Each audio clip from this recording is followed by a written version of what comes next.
यह कहानी एक आदमी और उसकी 3 बेटियों की है। उसकी पत्नी कुछ साल पहले गुजर चुकी थी। उसकी तीनों बेटियां बहुत खूबसूरत थीं, लेकिन सबसे छोटी बेटी अपनी बहनों में सबसे ज्यादा समझदार थी। उसका नाम आरती था। करम सिंह अपनी तीनों बेटियों से बहुत प्यार करता था। उसने कभी अपनी बेटियों को मां की कमी महसूस नहीं होने दी। वह अपनी बेटियों की हर ख्वाहिश पूरी करता था। अब करम सिंह की बेटियां बड़ी हो चुकी थीं और अपने पिता के लिए खुद से खाना बनाने लगी थीं। जब करम सिंह काम के सिलसिले में बाहर जाता तो उसकी बेटियां उसके लिए खाना तैयार करके साथ दे देतीं। उसी गांव में एक विधवा औरत भी रहती थी जिसकी एक बेटी थी। उस विधवा की आदत थी कि वह हर घर में कुछ न कुछ मांगने चली जाती थी। जब करम सिंह की बेटियां अपने पिता के लिए खाना बनातीं तो वह औरत अक्सर उसी समय उनके घर आग मांगने आ जाती। लेकिन करम सिंह की सबसे छोटी बेटी आरती को वह विधवा औरत बिल्कुल भी अच्छी नहीं लगती थी। जब भी वह औरत उनके घर आती, आरती अपनी बहनों से कहती, यह औरत हमारे घर क्यों आती है? यह औरत बिल्कुल भी अच्छी नहीं है। बड़ी दोनों बहनें सुमन और प्रियंका आरती को समझाती, देखो, यह विधवा औरत है और गरीब है। अगर हमारे घर से आग ले जाती है तो इसमें तुम्हारा क्या नुकसान है? आरती अपनी बहनों की बातें सुनकर चुप हो जाती, लेकिन वह कहती, देख लेना, यह औरत एक ना एक दिन हम सबके लिए मुसीबत खड़ी करेगी। यह सिलसिला यूं ही चलता रहा। वह औरत रोज उनके घर से आग लेने आती और मौका पाकर करम सिंह के खाने में राख मिला देती। करम सिंह ने जब अपने खाने में खराबी महसूस की तो उसने सोचा कि उसकी छोटी छोटी बेटियां खाना बनाती हैं, इसलिए उनसे कोई गलती हो जाती होगी। वह अपनी बेटियों से बहुत प्यार करता था और यह बात समझ नहीं पा रहा था कि उसकी बेटियां उसका खाना क्यों खराब कर रही हैं। फिर एक दिन करम सिंह ने सोचा, आज मैं अपनी बेटियों पर नजर रखूंगा। आखिर मेरी बेटियां अचानक से मेरे खाने में राख क्यों मिलाने लगी हैं? जब करम सिंह की बेटियां खाना बनाने लगीं तो वह छुपकर उन्हें देखने लगा। उसकी बड़ी बेटी सुमन साफ पानी से चावल धो रही थी, दूसरी बेटी प्रियंका सालन बना रही थी और सबसे छोटी बेटी आरती बर्तन साफ कर रही थी जिनमें खाना डाला जाना था। कुछ ही देर में खाना पककर तैयार हो गया। खाने में कोई खराबी नहीं थी। करम सिंह परेशान था, लेकिन फिर अचानक उसने जो देखा उससे उसके पैरों तले जमीन खिसक गई। उसने देखा कि वही विधवा औरत उनके घर आग लेने आई थी और उसकी छोटी बेटी आरती उससे बहस कर रही थी। उसकी दूसरी बहनें सुमन और प्रियंका आरती को समझा रही थीं, कोई बात नहीं आरती, यह विधवा औरत है, इसे आग लेने दो। लेकिन उस विधवा औरत ने आग लेने के बहाने नजरें बचाकर करम सिंह के खाने में राख मिला दी और विधवा औरत को अपने घर बुलाया और गुस्से में पूछा, तुम्हारी हिम्मत कैसे हुई मेरा खाना खराब करने की? वह औरत बड़ी नाटकीय अंदाज में करम सिंह के पास आई और उसके सीने पर हाथ फेरते हुए कहने लगी, अरे, मैं तो यह देख रही थी कि तुम सच में अपनी बेटियों से प्यार करते हो या नहीं। खाना खराब होने पर तुम उन्हें डांटते हो या नहीं। लेकिन तुम तो बड़े अच्छे इंसान निकले, अपनी बेटियों से बहुत प्यार करने वाले। तुमने तो मेरी चोरी फौरन पकड़ ली। अब मुझे यकीन हो गया है कि तुम अपनी बेटियों से बहुत प्यार करते हो। आइंदा ऐसा कुछ नहीं होगा। करम सिंह उसकी बातों और उसके नाटक पर यकीन करने लगा, क्योंकि वह विधवा औरत खूबसूरत थी। करम सिंह उसके व्यवहार से प्रभावित होकर कुछ भी कहने की बजाय उसे अपनी पत्नी बनाने का फैसला कर बैठा। कुछ ही दिनों में उसने अपनी बेटियों की इजाजत के बिना उस विधवा औरत से शादी कर ली और उसे अपने घर ले आया। शादिया के कुछ ही दिनों बाद वह विधवा औरत, जिसका नाम कमला था, करम सिंह की तीनों बेटियों से सख्त नफरत करने लगी। वह चाहती थी कि किसी भी तरह करम सिंह की बेटियां इस घर से निकल जाएं। उसने उन्हें घर से निकालने के लिए तरह तरह के मंसूबे बनाने शुरू कर दिए। वह सोचती थी कि अगर बेटियां घर से चली जाएंगी तो वह और उसकी अपनी बेटी माया आराम से ऐश की जिंदगी जी सकेंगी। साथ ही करम सिंह का पूरा ध्यान सिर्फ उसी और उसकी बेटी पर रहेगा। वह जानती थी कि करम सिंह अपनी बेटियों से बहुत मोहब्बत करता है और उन्हें जरा भी दुखी नहीं देख सकता। उसकी अपनी बेटी माया हमेशा कीमती कपड़े पहनकर घूमती रहती थी जिससे वह मॉडर्न लगती थी। लेकिन सौतेली माँ कमला ने करम सिंह की तीनों बेटियों को घर का सारा काम करने पर मजबूर कर दिया। वह उन्हें ठीक से पेट भर खाना भी नहीं देती थी और धीरे धीरे उनकी दूसरी जरूरतें भी कम कर दीं। तीनों बहनें हर समय दुखी रहने लगीं। एक दिन सुमन और प्रियंका रो रही थीं, तो आरती अपनी बड़ी बहनों के पास आई और कहने लगी, प्यारी बहनों, आओ हम तीनों कहीं बाहर चलें ताकि हमारा दिमाग फ्रेश हो जाए। फिर वे तीनों बहनें घर से निकल गईं और चलते चलते एक जंगल में जा पहुंची। वहां एक घने पेड़ के नीचे बैठकर वे रो रो कर अपनी मां को याद करने लगीं। इतने में उनके पास से एक संत बुजुर्ग का गुजर हुआ। आरती जमीन पर बैठी रो रही थी और कह रही थी, ऐ मेरे भगवान, हम मजलूम लड़कियां हैं और बहुत दुखी हैं। आप देख रहे हैं ना कि हमारी सौतेली मां हम पर कितना जुल्म करती है। हम कितने दिनों से भूखे हैं। संत बुजुर्ग पास ही खड़े होकर उनकी बातें सुन रहे थे। फिर वे आरती से बोले, बेटियों, तुम तीनों यहां इस पेड़ के नीचे रोज आती हो, तुम्हें क्या दुख है? तुम मुझे बता सकती हो? आरती ने रोते हुए संत बुजुर्ग को सारा वाकया सुना दिया। उनकी बात सुनकर बुजुर्ग को बहुत दुख हुआ। वे बोले, बेटी, यहां से थोड़ी दूरी पर मेरी झोपड़ी है। मैं वहां रहता हूं और इबादत करता हूं। मेरी झोपड़ी के बाहर एक अनार का पेड़ लगा है, जिस पर पके हुए अनार लगे हुए हैं। तुम जाओ और उस पेड़ से जितने मर्जी अनार तोड़कर खा लो। यह सुनकर तीनों लड़कियां खुशी खुशी उस झोपड़ी के पास पहुंची। उन्होंने देखा कि पेड़ पर बहुत ही खूबसूरत और रसीले अनार लगे हुए हैं। तीनों ने एक एक अनार तोड़ा और बैठकर मजे से खाने लगीं। जब उनका पेट भर गया तो उन्होंने बुजुर्ग का शुक्रिया अदा किया और घर वापस आ गईं। इसके बाद जब उनकी सौतेली माँ कमला उन्हें खाना नहीं देती तो वे रोज जंगल जातीं और उन अनार को खाकर अपना पेट भर लेतीं। धीरे धीरे उन्होंने अपनी सौतेली माँ का दिया हुआ खाना बिल्कुल छोड़ दिया।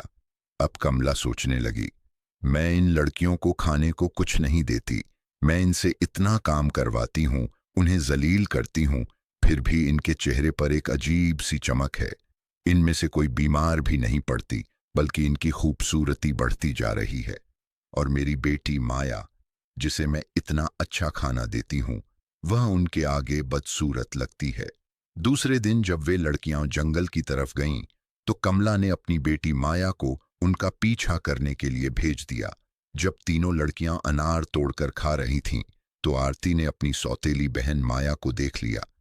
उसने बाकी बहनों से कहा, यह लड़की हमारा पीछा कर रही है, मैं इसे यहां से भगा देती हूं।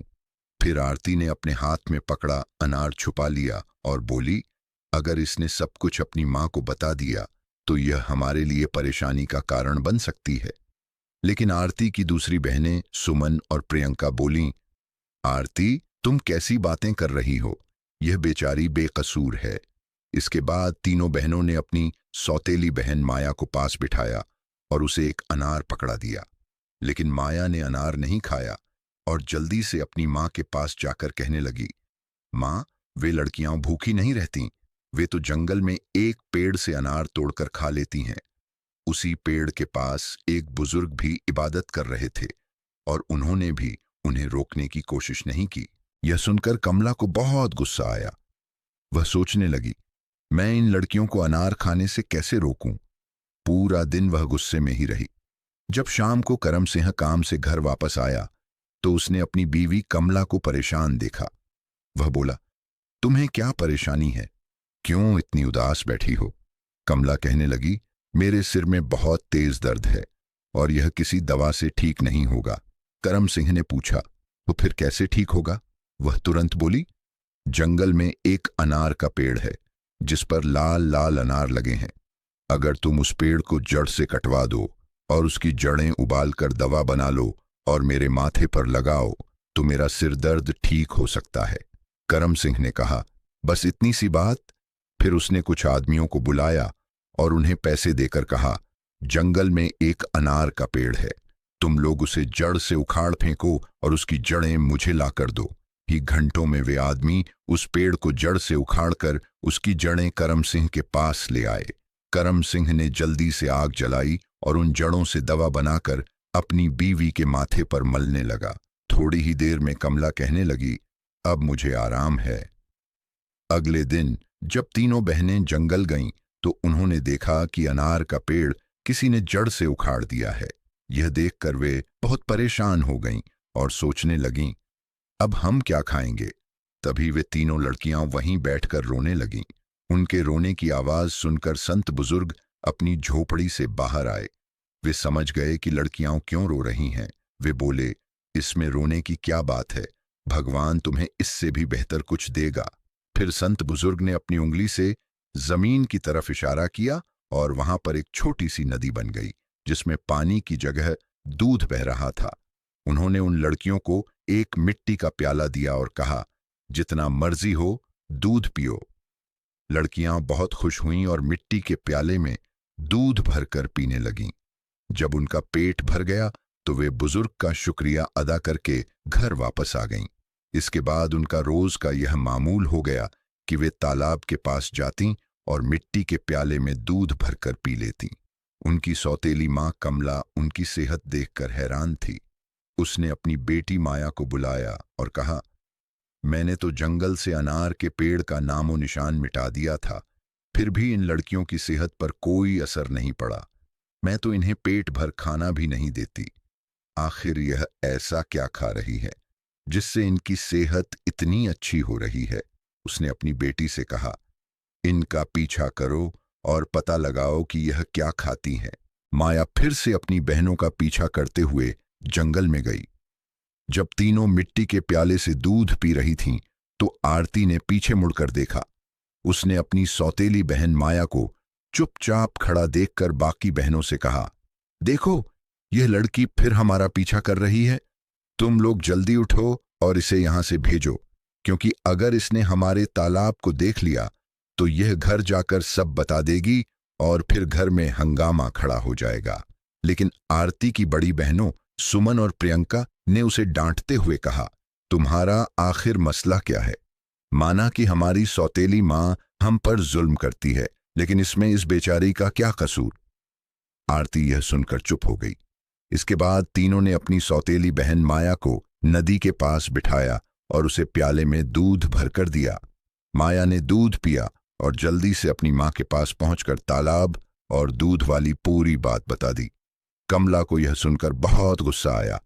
उसने अपने गांव के कुछ आदमियों को बुलाया और कहा, तुम जितने पैसे चाहो मैं तुम्हें दूंगी, लेकिन तुम्हें जंगल में जाना होगा। तुम्हें बहुत पैसा मिलेगा। कुछ ही देर में वे आदमी उसकी मर्जी के मुताबिक सब कुछ करके लौट आए। कमला अब बहुत खुश थी। दिया राहुल की कम उम्र, महज 14 साल की वजह से जादूगर को उस पर कोई शक नहीं हुआ। आरती को एक कमरे में कैद करके रखा गया था, जहां किसी मर्द को जाने की इजाजत नहीं थी।